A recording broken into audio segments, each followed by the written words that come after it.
Hi dear students, मैं हूं Meenakshi from VM academy classes Nashik. बच्चों, हम देख रहे हैं क्लास 11 का चैप्टर 9 प्रोबेबिलिटी और आज है उसका लेक्चर नंबर 4 जिसमें हम देखने वाले हैं conditional probability and multiplication theorem. उसके साथ साथ हम लोग एक्सरसाइज 9.3 भी सॉल्व करेंगे क्योंकि 9.3 ये दो टॉपिक्स के ऊपर डिपेंड है। तो ये टॉपिक्स अगर आपको आ जाए तो आपको प्रोबेबिलिटी बहुत अच्छे से आ जाएगा।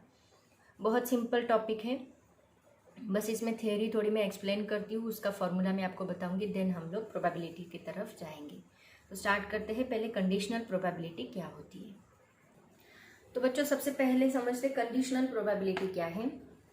अभी तक जो प्रॉब्लम्स हम लोग सॉल्व करे थे उसमें आपको बोला जा रहा था कि डाई रोल करो, उसमें प्राइम नंबर्स इतने हैं, उसमें ऑड नंबर्स इतने हैं, तो ऑड आने की प्रोबेबिलिटी कितनी है, प्राइम आने की प्रोबेबिलिटी कितनी है। ये अभी तक हम लोग सीधा सीधा क्वेश्चन सॉल्व करे थे। अभी यहाँ पे हम लोग कुछ कंडीशन लगा देंगे, मतलब कुछ कंडीशन आपको दी रहेगी, उसका यूज़ करके आपको सॉल्व करना है। एक एग्जांपल लेके समझते हैं। मान लो आपको 40 व्हीकल्स दिए हैं, मतलब आपका जो सैंपल स्पेस है वो कितना है, 40 व्हीकल्स का है। तो ये आपका सैंपल स्पेस, ओके। 40 व्हीकल्स दिए हैं, ये आपके एक्सरसाइज का ही सवाल है, उसी से आपको मैं समझाती हूँ कि क्या होता है एग्जैक्टली कंडीशनल प्रोबेबिलिटी। इन 40 व्हीकल्स में आप कुछ 18 जो है वो रेड आपको दिए हैं, रेड व्हीकल्स है ऐसे बोला गया मान लो, ओके। और उसमें ए इवेंट आपको बोला है कि आपको 2 व्हीकल सिलेक्ट करने हैं रैंडमली। कितने व्हीकल सिलेक्ट करने हैं, 2 रेड व्हीकल सिलेक्ट करने हैं।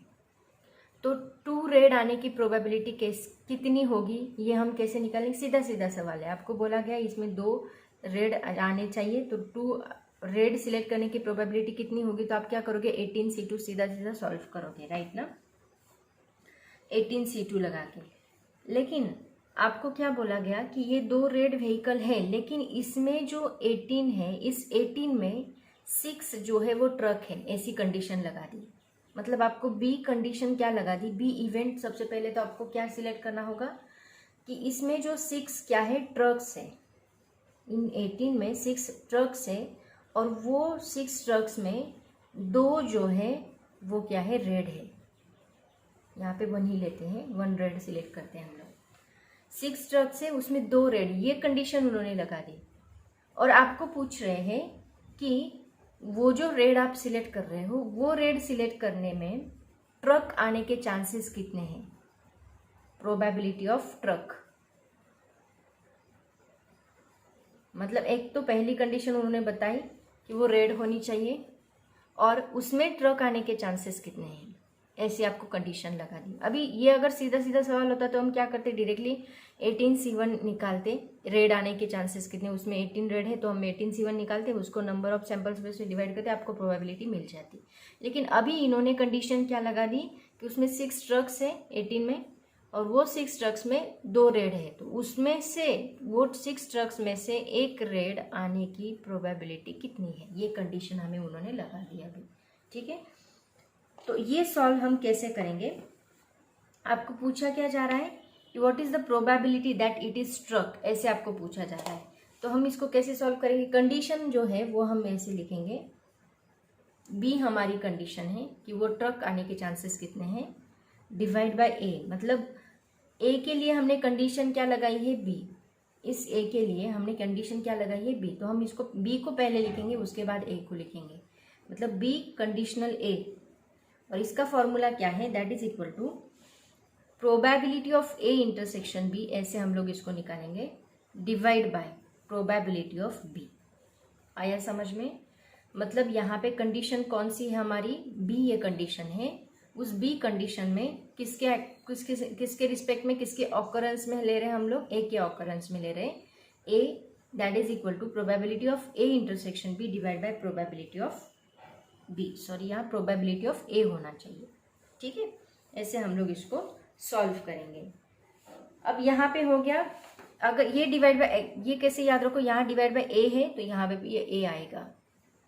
मान लो इसको आपको ऐसे दिया है, उन्होंने पूछा है कि ए डिवाइड बाय बी, ऐसी कंडीशन कुछ दी है, किसके रिस्पेक्ट में कितनी है। जब एग्जाम्पल सॉल्व करेंगे तब समझ में आ ही जाएगा, बस ये फॉर्मूला आप लोग याद रखो, ठीक है। आपको कुछ कंडीशन दी है ए के रिस्पेक्ट में, ओके। तो हम इसको कैसे लिखेंगे, यहाँ ये जो टर्म है ये सेम रहेगी, ए इंटरसेक्शन बी। नीचे की जो टर्म है यहाँ, जैसे मैंने आपको बोला डिवाइड बाय ए है तो ए आएगा, वैसे डिवाइड बाय बी है तो यहाँ पे क्या आएगा, बी आएगा। आया समझ में? तो ये दो फॉर्मूले जो है that is very very important, ये आपको याद रखने हैं। तो इनको कहा जाता है कंडीशनल प्रोबेबिलिटी। अब इसी से रिलेटेड कुछ फॉर्मूले से वो हम लोग याद रखेंगे, क्योंकि वो भी आपको यूज़ करने हैं। इंडिपेंडेंट इवेंट क्या होता है, मल्टीप्लिकेशन थ्योरम क्या होता है, ये सभी चीज़ें हम लोग यहाँ पे स्टडी करने वाले हैं। ठीक है, एक्चुअली मल्टीप्लिकेशन थ्योरम हम इसी के ऊपर से बनाते हैं। कैसे बनाते हैं देखो, सबसे पहले तो ये दो फॉर्मूलेज आप लोग नोट डाउन कर लो। This is the conditional probability theorem बोला जाता है इसको। ठीक है, अब देखते हैं मल्टीप्लिकेशन थ्योरम क्या है। तो देखो बच्चों, एडिशन थ्योरम में हमने क्या देखा था, हम लोग, मैंने आपको बताया था जहाँ 2 और 3 होगा तो हम क्या करते थे, probability of A union B करते थे, है ना। तो इसको हम कहते हैं एडिशन थ्योरम। एडिशन में हम लोग यूनियन यूज कर रहे थे, लेकिन मल्टीप्लिकेशन में हम लोग क्या लेते हैं, ए इंटरसेक्शन बी। तो यहाँ जैसे और है वैसे यहाँ पे क्या रहेगा, अभी 2 and 3। अगर ऐसी टर्म आपको दी है 2 and 3 तो समझ लो ये किसका है, मल्टीप्लिकेशन थ्योरम का हमें यूज करना है। जहाँ और रहेगा यहाँ इसका यूज करेंगे, जहाँ एंड रहेगा वहाँ पे हम लोग इंटरसेक्शन का यूज करेंगे। और इंटरसेक्शन हम लोग प्रोबेबिलिटी किसके, कंडीशनल प्रोबेबिलिटी का यूज करके ही निकालेंगे। अभी अभी हमने देखा कि probability of A conditional B क्या होता है, that is equal to probability of A intersection B divide by probability of B. ये हमने देखा, राइट ना। तो यहाँ पे अगर मान लो हमें ए इंटरसेक्शन बी मतलब मल्टीप्लिकेशन थ्योरम यूज करना है, तो ये इसकी प्रोबेबिलिटी होगी। तो यहाँ पे probability of A intersection B क्या आएगा, ये प्रोबेबिलिटी ऑफ बी इस साइड आके मल्टीप्लाई होगा into probability of A condition B. उसी तरह मैंने आपको सेकेंड फॉर्मूला क्या बताया था, यहाँ पे probability of B intersection B conditional A दिया है मान लो, तो probability of A intersection B as it is रहेगा divide by probability of A हमने लिखा था। तो यहाँ पे probability of A intersection B क्या मिलेगा हमें, दैट इज इक्वल टू ये probability of A as it is into probability of B condition ए।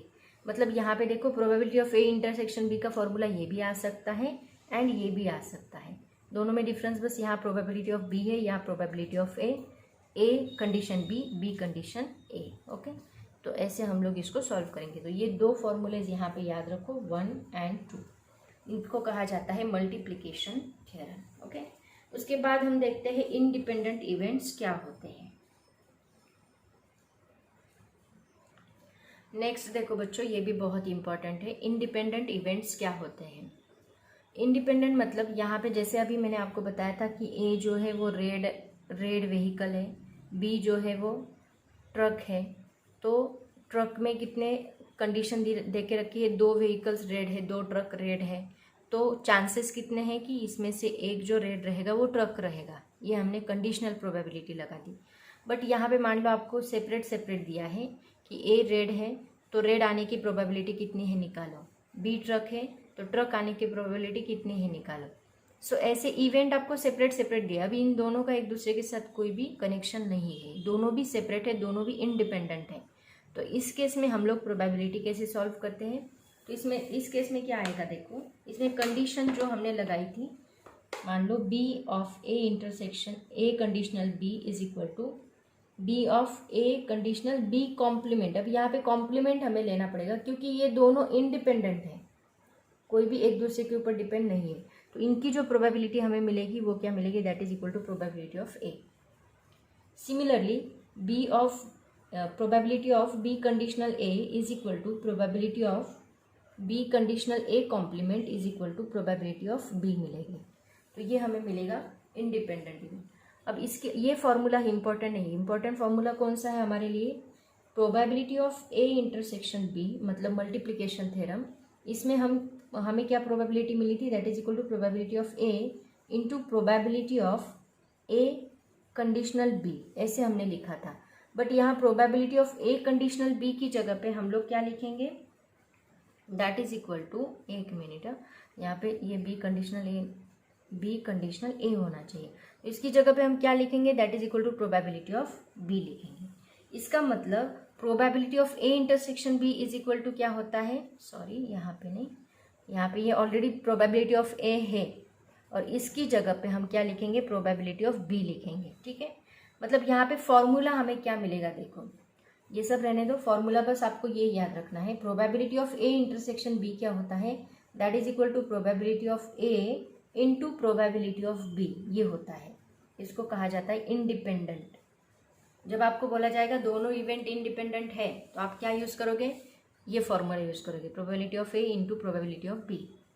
या फिर 3 का भी दिया होता है, मतलब 3 इवेंट्स दिए रहेंगे, A intersection B intersection C, तो इसको हम कैसे लिखेंगे, probability of A into probability of B into probability of C. बस ये फॉर्मूला आप लोग नोट डाउन करो, बाकी कुछ नहीं लिखा तो भी चलेगा। ठीक है, ये रहेगा आपका इंडिपेंडेंट इवेंट। अब इसमें कुछ नोट है वो भी हम लोग लिख लेते हैं। मान लो ये पहला फॉर्मूला, इसको लिखो, इसको सेकेंड फॉर्मूला, थर्ड फॉर्मूला लिखो इसके साथ। थर्ड फॉर्मूला देखो क्या है, मान लो दिया है आपको, ऐसे कितने भी होगे ना नंबर ऑफ इवेंट्स, आप सबको क्या करोगे, मल्टीप्लाई करते जाओगे। Probability of A intersection B complement, ऐसा कुछ दिया है तो इसमें हम लिखेंगे probability of A into probability of B complement, तो इसको हम ऐसे लिखेंगे। या फिर probability of A complement intersection B complement है तो इसको हम लिखेंगे probability of A complement into probability of B complement. या फिर 3 event, probability of A complement intersection B complement intersection C complement, तो इसको हम लिखेंगे probability of A complement into probability of B complement into probability of C complement. तो ऐसे ये total 5 फॉर्मूले हैं, वो आप लोग याद रखोगे इंडिपेंडेंट इवेंट के। इन सभी फॉर्मूलेस का यूज हमें 9.3 में करना है। ठीक है, तो स्टार्ट करते हैं 9.3। होप्स आपको सभी ये बेसिक याद रहेगा, उसको याद रख के हम लोग 9.3 सॉल्व करते हैं। तो देखो एक्सरसाइज 9.3 का सबसे पहला एग्जाम्पल क्या है। A bag contains 3 red marbles and 4 blue marbles. 2 marbles are drawn at random without replacement. मतलब 3 रेड है 4 ब्लू है, इसमें से हमें 2 ड्रॉन करनी है विदाउट रिप्लेसमेंट, मतलब एक निकालने के बाद वो साइड में रखेंगे फिर दूसरी निकालेंगे। ठीक है, मतलब एक वो मिक्स होने के चांसेस नहीं है। If the first marble drawn is red, what is the probability that the second marble is blue? देखो अब यहाँ पे सबसे पहले तो सैंपल स्पेस निकाल लेते हैं हम लोग। टोटल नंबर ऑफ मार्बल्स कितनी है, 3 + 4 = 7। S be the event that 2 marbles are drawn, 2 marbles drawn करनी है, मतलब हम कैसे लिखेंगे, एट रैंडम विदाउट रिप्लेसमेंट बोला है। विदाउट रिप्लेसमेंट के लिए हम 7 में से 1 निकालेंगे पहले, राइट ना। नंबर ऑफ सैंपल स्पेस क्या रहेगा फिर, 7C1 रहेगा, क्योंकि पहले 7 थी तो उसमें से आपने 1 निकाल ली। 1 निकालने के बाद अभी उसमें कितने बचेंगे, 6। उस 6 में से आपको 1 निकालनी है, तो पहले 7C1 निकालेंगे फिर 6C1, राइट ना, इंटू करना पड़ेगा, that is equal to 7 × 6, that is equal to 42। अब यहाँ पे नेक्स्ट मान लो उन्होंने क्या बोला है कि first marble is red, let A B the first marble is red. ये हम लोग 2 marbles are, if the first marble is red what is the probability that the second is blue, ऐसे उन्होंने पूछा है। तो हम पहला इवेंट लेते हैं, मान लो A B the event that the first marble is red and second marble is blue. तो रेड मार्बल फर्स्ट जो है वो हम कितने में से निकालेंगे, 3 रेड है, 3 में से हमें 1 निकालनी है, तो हम क्या लिखेंगे 3C1। एंड सेकेंड ब्लू मतलब हमें कितने में से निकालनी है, 4 में से, तो 4C1 आएगा। तो number of event A is equal to क्या बनेगा, 3C1 × 4C1। पहले 3 में से 1 रेड निकाली, फिर 4 में से 1 ब्लू निकाली, 3C1 × 4C1 that is equal to 3 × 4 is equal to 12। ये हमें मिला number of event A, but हमें निकालनी है प्रोबेबिलिटी। तो probability of A is equal to क्या आएगा, number of A divide by number of S is equal to 12 / 42 is equal to 2 / 7। Okay, ये हुआ क्वेश्चन नंबर 1। अब देखते हैं क्वेश्चन नंबर 2 क्या है। क्वेश्चन नंबर 2 में देखो, a box contains 5 green pencils, 7 yellow pencils, 2 pencils are chosen to be at random from the box without replace. Same इसके जैसा ही है, फाइंड द प्रोबेबिलिटी। तो सबसे पहले आप क्या करोगे, सैंपल स्पेस निकालोगे। तो टोटल नंबर लिख लो कितना है, 5 + 7, 5 green 7 yellow, 5 + 7 is equal to 12।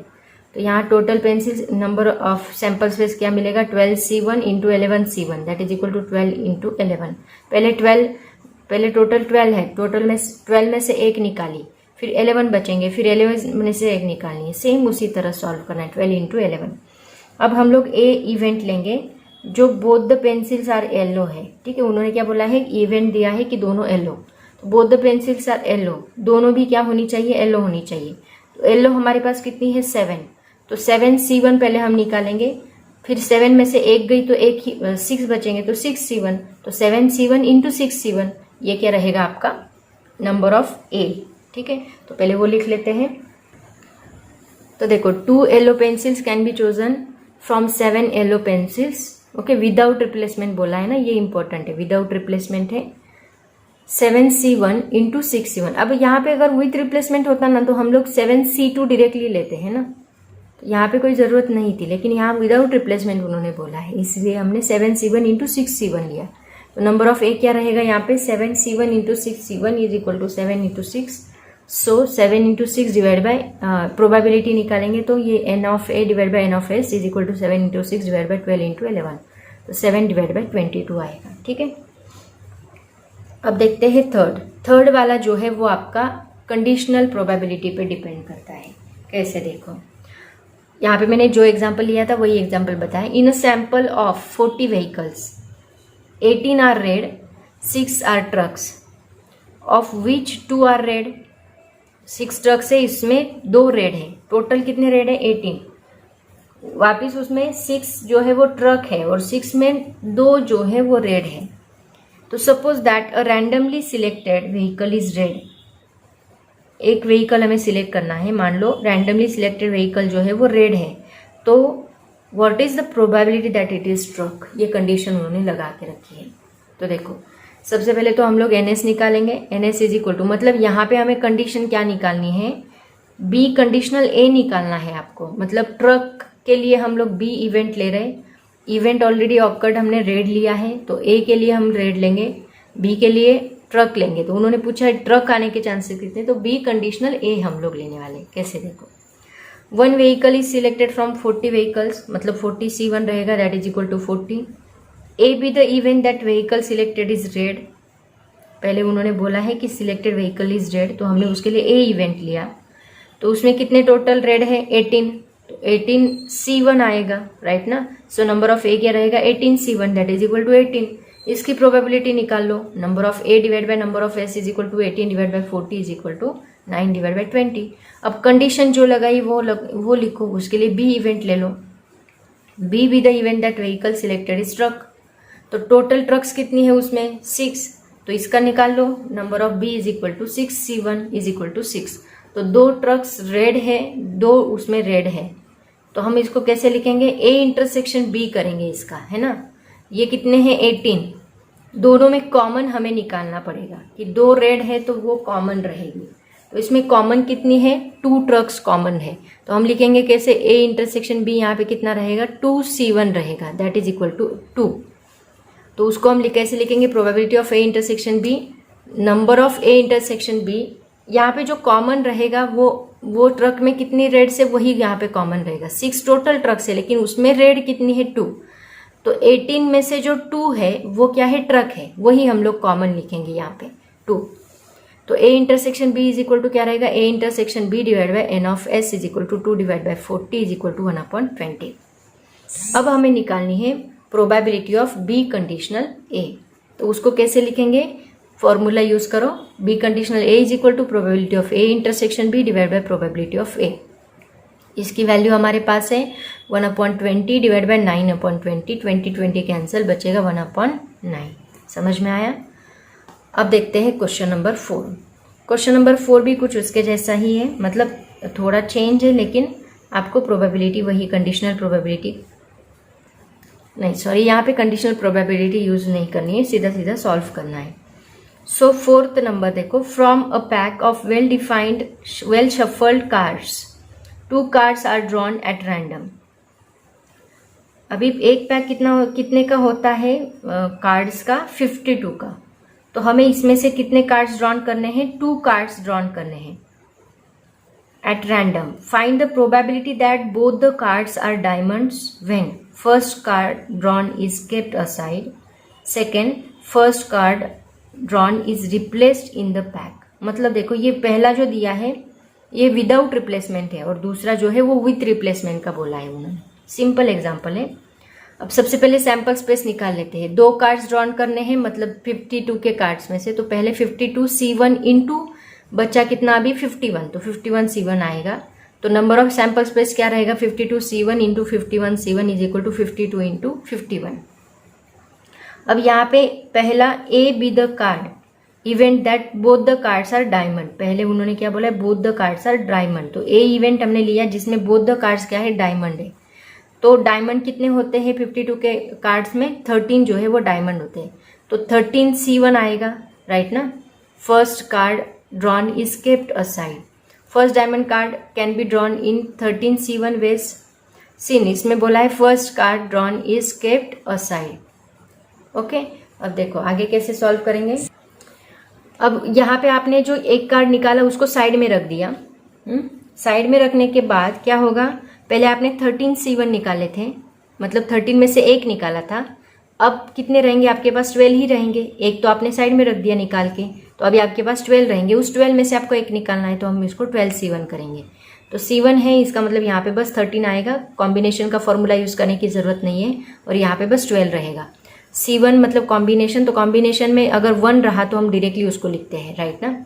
तो इसका सैंपल स्पेस लिख देते हैं। इसकी प्रोबेबिलिटी लिखनी है हमें। तो प्रोबेबिलिटी ऑफ ए क्या आएगी यहाँ पे n of a divide by n of s is equal to 13 into 12 divide by 52 into 51 1 divide by 17 आएगा। उसके बाद देखो नेक्स्ट क्या है, 2 cards can be drawn from the pack of 52। अब यहाँ पे उन्होंने क्या बोला है कि विदाउट रिप्लेसमेंट करो। पहले इसमें हमने क्या किया था विथ रिप्लेसमेंट करो। पहले इसमें विदाउट रिप्लेसमेंट था, मतलब आपने कार्ड निकाला साइड में रखा और फिर दूसरा निकाला। यहाँ पे हम क्या करेंगे, कार्ड निकालेंगे वापस उसी में रख देंगे और वापस दूसरा निकालेंगे। तो आपके पास कार्ड कम नहीं होंगे क्योंकि आपने वापस वो 52 में से एक निकाला था, वापस उसी में रख दिया, तो वो 52 ही रहेंगे। यहाँ पे हम कैसे लिखेंगे फिर, 2 cards can be drawn from the pack of 52 cards. तो 52 C1 आएगा इंटू 52 C1 आएगा। ये कम नहीं होंगे। अगर हम नहीं रखते वापस तो यहाँ 51 लेना पड़ता, बट यहाँ 52 रहेंगे। अब यहाँ 2 डायमंड है तो यहाँ पे भी वही रहेगा, 13 C1 इंटू 13 C1 आएगा, क्योंकि यहाँ 12 नहीं होगा क्योंकि हमने वापस रख दिया उसको। तो 13 C1 13 इंटू 13 रहेगा, 13 इंटू 13 डिवाइड बाय 52 इंटू 52। तो 13 4 जा, यहाँ पे डायरेक्टली आप ऐसे सॉल्व करो, 13 4 जा, तो 1 डिवाइड बाय 16 आएगा। ओके, नेक्स्ट क्वेश्चन देखो बच्चों क्या है, ये इंडिपेंडेंट इवेंट पे डिपेंड कर रहा है। A B and C try to hit a target simultaneously but independently. Word दिया है, मतलब हमें इंडिपेंडेंट का फॉर्मूला यहाँ पे यूज करना है। The respective probabilities of hitting the target are 3/4, मतलब प्रोबेबिलिटी ऑफ ए दी है, प्रोबेबिलिटी ऑफ बी दी है, प्रोबेबिलिटी ऑफ सी दी है। Find the probability that the target is hit exactly by one of them, is not hit by any one of them, is hit and is exactly hit by 2 of them. बहुत simple है। देखो यहाँ पे सबसे पहले क्या दिया है वो लिख लो। A B and C 3 event दिए हैं। तो पहले की प्रोबेबिलिटी है 3/4, दूसरे की है 1/2, तीसरे की है 5/8। तो इसमें प्रोबेबिलिटी ऑफ ए कॉम्प्लीमेंट निकालो, क्योंकि ए हिट के लिए है तो ए कॉम्प्लीमेंट नॉट हिट के लिए रहेगा।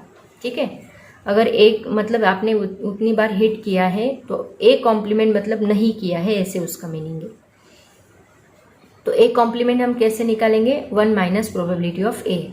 Similarly B complement 1 minus probability of B. तो ये ए कॉम्प्लीमेंट की वैल्यू हमें मिली 1/4, इसकी मिली 1/2। And probability of C complement कैसे निकालेंगे, 1 माइनस प्रोबेबिलिटी ऑफ सी, तो इसकी वैल्यू मिलेगी 3/8। तो A B C are independent event है and A complement, B complement and C complement are also independent event हो गए। ठीक है, यहाँ पे हम लोग एक W ले रहे हैं। W be the event that target is hit exactly by one of them. पहला उन्होंने क्या बोला है, is hit exactly by 1। Exactly 1 मतलब क्या, कि इसमें मान लो ए हिट हुआ लेकिन बी नहीं हुआ, सी नहीं हुआ, इसलिए हमने क्या लिया, कॉम्प्लीमेंट लिया। बट सेकेंड केस में ऐसे भी तो हो सकता है, बी हिट हुआ, ए नहीं हुआ, सी नहीं हुआ। सिमिलरली सी हिट हुआ, बी नहीं हुआ, ए नहीं हुआ। तो हमने यहाँ पे क्या किया, यूनियन लिया इन तीनों का। Exactly hit by one of them. तो हम क्या करेंगे, इनका इंटरसेक्शन लेंगे, एंड बोला है, इंटरसेक्शन लेंगे और तीनों का यूनियन करेंगे, इसमें से कौन सा भी एक, इसमें से कौन सा भी एक, इसमें से कौन सा भी एक। तो ऐसे इंडिपेंडेंटली हम उनका यूनियन करेंगे। अब हमें इंडिपेंडेंट का फॉर्मूला पता है, क्या है, probability of A intersection B complement intersection C complement. कैसे लिखेंगे, probability of A into probability of B complement into probability of C complement. Same सबके लिए लिखेंगे एंड उनकी वैल्यू पुट करेंगे। तो देखो यहाँ पे that is equal to probability of A into probability of B complement into probability of C complement. Similarly second में कौन है, प्रोबेबिलिटी ऑफ बी हिट हुआ था, ए कॉम्प्लीमेंट नहीं हुआ, सी कॉम्प्लीमेंट नहीं हुआ। थर्ड में probability of A complement B complement C complement, C only. Okay, अब इन सब की वैल्यू पुट कर दो। ए क्या है 3/4, बी कॉम्प्लीमेंट 1/2, सभी वैल्यूज हमने निकाली है स्टार्टिंग में, वो वैल्यू यहाँ पे पुट करो, इसको सॉल्व करो। ये देखो 3/4, 1/2, 3/8, सबका सीधा सीधा मल्टीप्लीकेशन करना है। 3 3 जा 9 आएगा एंड 4 2 जा 8, 8 8 जा 64, ऐसे सबको ऐड करना है। इसका सबका बेस सेम है तो ऊपर की आप डायरेक्टली एडिशन कर सकते हैं। तो ऊपर की एडिशन आती है 17 डिवाइड बाय 64। अब सेकेंड इवेंट उन्होंने क्या दिया है, नॉट हिट बाय एनी, मतलब यहाँ कुछ भी हिट नहीं हुआ तो A complement B complement C complement आएगा, सबका इंटरसेक्शन। तो यहाँ पे हम लिखेंगे probability of A complement into probability of B complement into probability of C complement. तो इसको मल्टीप्लाई करो, दैट इज इक्वल टू 3/64 मिलेगा। थर्ड में उन्होंने बोला हिट, अब इसका ये नॉट हिट है और तो हिट क्या आएगा 1 माइनस, अगर आप प्रोबेबिलिटी ऑफ नॉट हिट करोगे तो आपको हिट की प्रोबेबिलिटी मिलेगी, मतलब कुछ भी हिट नहीं हुआ ये 1 माइनस करके करोगे तो आपको वही मिलेगा। तो ये ऑलरेडी हमने निकाला, कितना है 3/64, इसकी वैल्यू आप डायरेक्टली यहाँ पे पुट कर सकते हो, 1 माइनस 3/64 इज इक्वल टू 61/64। उसके बाद फोर्थ में उन्होंने क्या बोला है कि Z be the event that target is hit by exactly 2 of them। 2 of them मतलब यहाँ A एंड B है, C नहीं है, यहाँ A है, C है, B नहीं है, और यहाँ A कॉम्प्लीमेंट है, B C सॉरी एक A नहीं है, B एंड C है। ओके, तो इन सब का मल्टीप्लीकेशन करो इंडिपेंडेंट थ्योरम का यूज करके, probability of A B and C complement, probability of A B complement into C, probability of A complement into B into C. Okay, सबकी वैल्यू पुट करो एंड सेम तरीके से solve करो, 29/64 आपका answer रहेगा। ठीक है, तो ये है क्वेश्चन नंबर 5।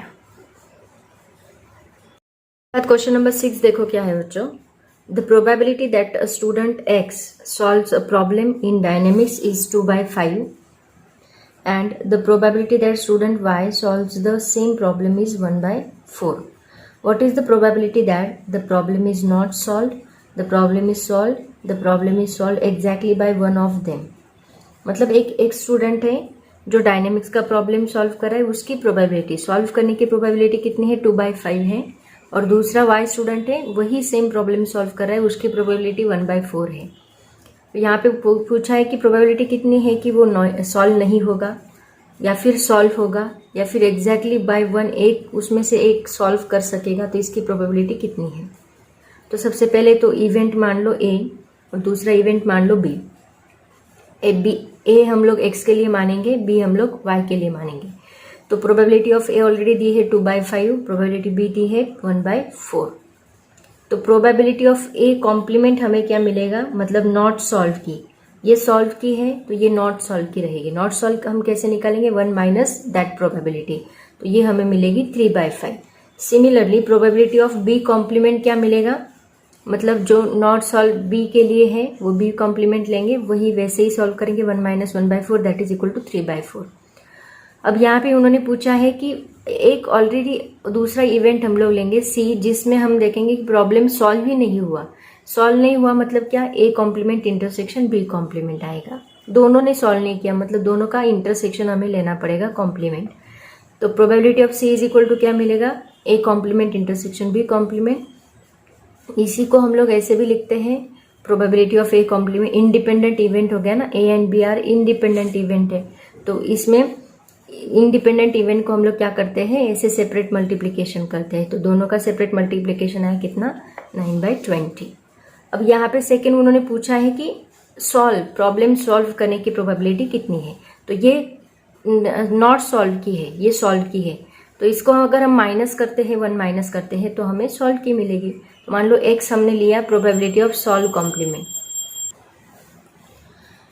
तो यहाँ पे हम कैसे करेंगे, दैट इज 1 माइनस जो सॉल्व के लिए है वो P of no student solve problem, 1 minus अगर वो किया हमने कॉम्प्लीमेंट तो हमें क्या मिलेगा, सॉल्व की प्रोबेबिलिटी मिलेगी।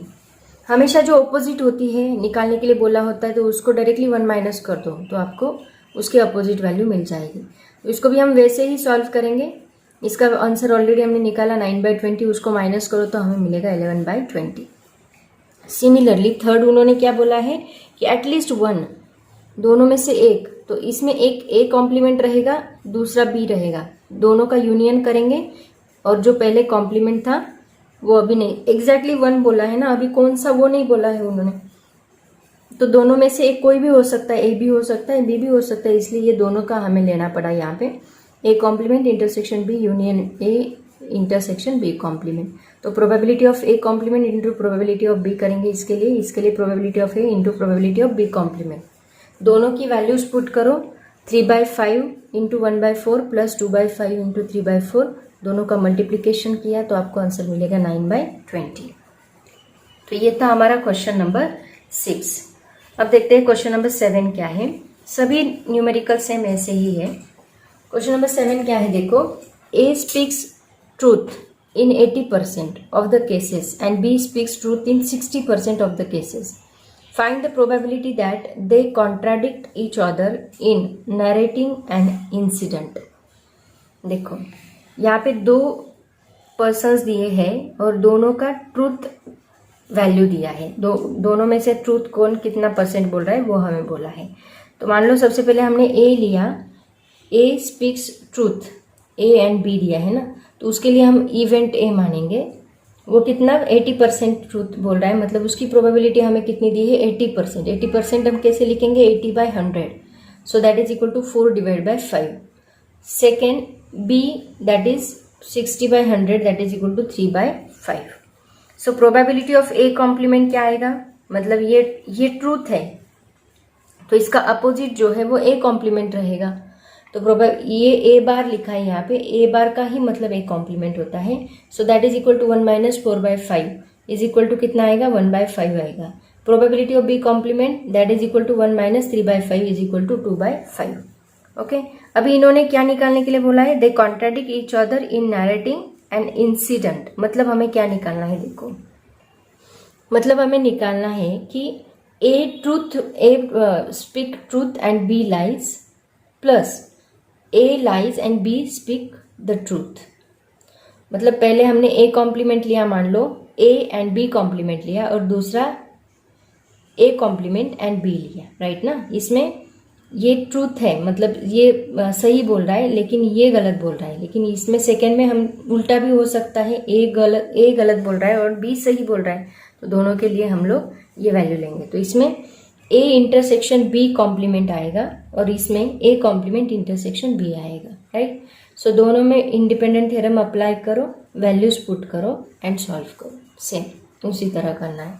देखो हर एक एग्जाम्पल में आपको सेम मेथड्स अप्लाई करने, बस एक बार आपको थोड़ा सा लॉजिक लगाना पड़ेगा और सॉल्व करना पड़ेगा। उसके बाद सेकेंड जो है 8 वाला जो है, उसमें भी उन्होंने सेम दिया है, इसमें भी इंडिपेंडेंट थ्योरम ही अप्लाई करना है, बस एक टेबल के फॉर्म में उन्होंने दिया है। देखो 200 patients who had either eye surgery or throat surgery were asked whether they were satisfied or unsatisfied regarding the result of their surgery. The following table summarises their response. मतलब एक eye surgery and throat surgery है, उसके 200 patients है और उसका उन्होंने summarise करके दिया है, उनका रिस्पॉन्स सेटिस्फाइड है कि अनसेटिस्फाइड है।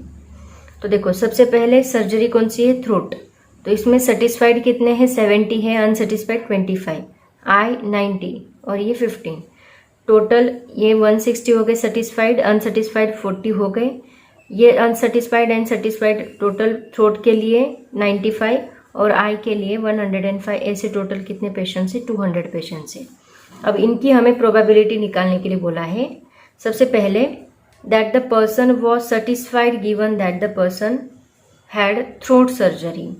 अच्छा, देखो ये यहाँ पे हमें कंडीशनल प्रोबेबिलिटी का यूज करना पड़ेगा। देन पर्सन वॉज सेटिस्फाइड भी बोला है और उसमें कंडीशन क्या दी है, थ्रोट सर्जरी। ऐसे जो दो कंडीशंस दी होती है उसमें हम कंडीशनल प्रोबेबिलिटी यूज करते हैं। सेकेंड इसमें क्या दिया है, person was unsatisfied and person had I surgery. और थर्ड इसमें person had throat surgery given that the person was unsatisfied. देखो कैसे निकालेंगे। अब इसके लिए सबसे पहले तो हम लोग इवेंट को नाम दे देते हैं। तो मान लो सबसे पहले हमने ए नाम दिया, event that the patient is satisfied. B, event that the patient has had throat surgery. Okay, total number of patients कितने हैं, 200। क्योंकि पहला क्या है, देखो पहले इसमें हमें उन्होंने बोला है सेटिस्फाइड एंड थ्रोट सर्जरी, यहाँ पे हमने ए सेटिस्फाइड के लिए दिया एंड बी थ्रोट सर्जरी के लिए दिया। तो सबसे पहले हमारा फॉर्मूला क्या है, देखो कंडीशनल प्रोबेबिलिटी है ना, तो हमें क्या निकालना है, person was satisfied given that throat surgery. Person was satisfied given that throat surgery, तो ए डिवाइड बाय बी। तो इसका फॉर्मूला क्या होता है, probability of A intersection B divide by probability of B. तो सबसे पहले हमें ए इंटरसेक्शन बी निकालना है। तो इसके लिए हमें number of element A intersection B लगेंगे। कितने हैं ए इंटरसेक्शन बी में, मतलब patient having throat surgery and satisfied, ऐसे कितने हैं, थ्रोट सर्जरी एंड सेटिस्फाइड आपको दिए हैं। देखो यहाँ पे कितने दिए हैं, थ्रोट सर्जरी एंड सेटिस्फाइड कितने हैं, 70। तो हम यहाँ पे लेंगे 70। तो probability of A intersection B क्या आएगा, number of element A intersection B divide by number of sample space, that is equal to 70 divide by 200 कितना आएगा, 95। उसके बाद 95 नहीं, 70 डिवाइड बाय 200 ही आएगा, सॉरी। उसके बाद number of element in B कितने हैं, that is equal to 95। B क्या है अपना, patient had throat surgery, right ना। तो ये कितना है, दैट इज इक्वल टू 95। ये टोटल देखो सेटिस्फाइड एंड अनसेटिस्फाइड दोनों का मिला के कितना मिल रहा है हमें, थ्रोट सर्जरी का 95। तो ये 95 हो गया। तो इसका प्रोबेबिलिटी निकालो, 95 डिवाइड बाय 200 आएगा, number of B divide by number of sample space, तो 95 डिवाइड बाय 200 आएगा। अब इसका प्रोबेबिलिटी क्या बोला है उन्होंने, कंडीशनल प्रोबेबिलिटी का फॉर्मूला अप्लाई करो, उसकी वैल्यू पुट करो। 70 डिवाइड बाय 200 अभी हमने निकाली, 95 डिवाइड बाय 200, 200 दोनों का कैंसिल होगा, 70 divide by 95 is equal to 14 divide by 19, हमें फाइनल आंसर मिलेगा। ठीक है, ऐसे ही आप लोग सेकेंड सॉल्व करोगे एंड थर्ड सेम तरीके से सॉल्व करना है, कुछ भी डिफरेंस नहीं, ये आप लोग खुद ट्राई करोगे। सभी वैल्यूज आपको दी है, कंडीशनल प्रोबेबिलिटी का यूज करो एंड सॉल्व करो। चाहे तो स्क्रीनशॉट निकालो, मैं आंसर बताती हूँ। देखो ये है क्वेश्चन 2, सेम तरीके से सॉल्व करना है। उसके लिए बस C and D A event apply किया है और कंडीशनल प्रोबेबिलिटी का ही यूज करना है। इसका स्क्रीनशॉट ले लो एंड थर्ड वाला और खुद ट्राई करके देखो। थर्ड वाला ये सेम तरीके से सॉल्व करना है, उसका आंसर 5/8 आता है। अब हम देखते हैं क्वेश्चन नंबर 9। क्वेश्चन नंबर 9 देखो क्या है, 2 dice are thrown together. Let A be the event getting 6 on the first die and B be the event getting 2 on the second die. Are the event A and B independent? हमें यहाँ पे check करना है either they independent है कि नहीं है।